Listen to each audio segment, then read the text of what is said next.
Hello dear, আসসালামু আলাইকুম। আমরা আজকে আলোচনা করব কন্ট্রাকশন নিয়ে। কন্ট্রাকশন সাধারণত ইনফর্মাল বলতে কি বোঝাচ্ছি আমি?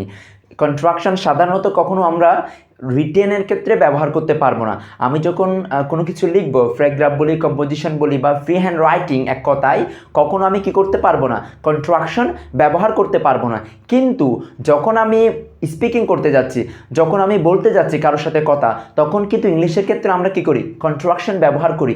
এখন আমাদের প্রবলেমটা কোন জায়গায়? আমাদের প্রবলেম হচ্ছে আমরা কন্ট্রাকশনগুলো অনেক সময় দেখা যায় উচ্চারণ করতে পারি না। অনেক সময় উচ্চারণের ক্ষেত্রে আমাদের ভুল উচ্চারণ চলে আসে। সেই কন্ট্রাকশনগুলো আজকে আমরা দেখব কীভাবে উচ্চারণ সহ করতে হয় এবং কন্ট্রাকশনগুলো কীভাবে লিখতে হয়। তাহলে কন্ট্রাকশনে প্রথমে চলে আসি এম নটকে আমরা কন্ট্রাকশন লিখবো এভাবে, আন্ট। বাংলা উচ্চারণ কি হবে? আন্ট। আমি কিন্তু একেবারে বাংলা উচ্চারণ সহ লিখে দিচ্ছি। যারা তোমাদের উচ্চারণের সমস্যা হয়, একটা ওয়ার্ড কয়েকবার করে উচ্চারণ করা, যেমন am not, aunt, aunt, aunt, aunt. এভাবে প্র্যাকটিস করলে দেখবা মুখের মধ্যে এটা বসে যাচ্ছে। এরপর হচ্ছে ইসনটকে আমরা কি বলবো? ইজন্ট। ইসনটকে কি বলবো? ইজন্ট।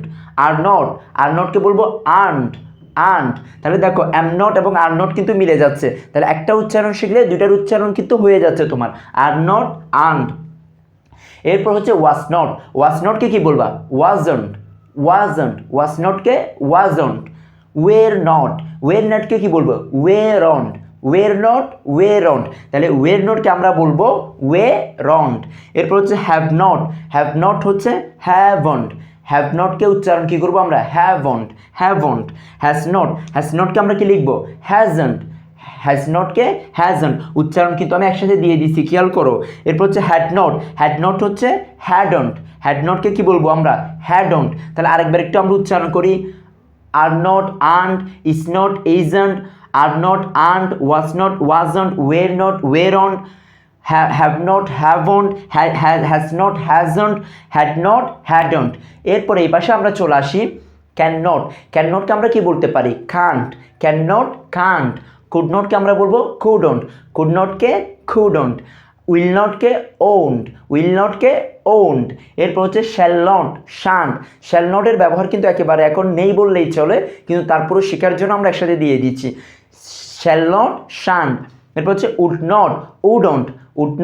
উডন্ট। তাহলে এভাবে যদি আমরা কি করি, বারবার একটু প্র্যাকটিস করি, দেখবে তোমার মুখের মধ্যে এটা বসে যাচ্ছে। তাহলে শুধুমাত্র আমরা কন্ট্রাকশনগুলো একটু আরেকবার উচ্চারণ করি।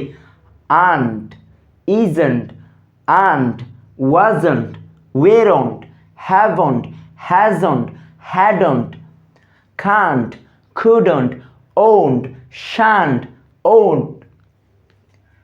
সবার শেষেরটা আরেকবার একটু দেখি আমরা।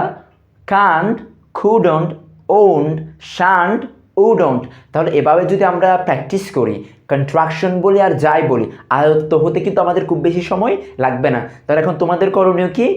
বারবার করে এগুলো একটু প্র্যাকটিস করা, খাতার মধ্যে নোট ডাউন করা, একটা খাতা তৈরি করো যেটার পরে থাকবে শিখাই ইংলিশ দিবা। এর মধ্যে তুমি যত ভিডিওগুলো আমাদের দেখছো, সবগুলো ভিডিও লেসন কিন্তু ওই খাতার মধ্যে নোট করে রাখবা।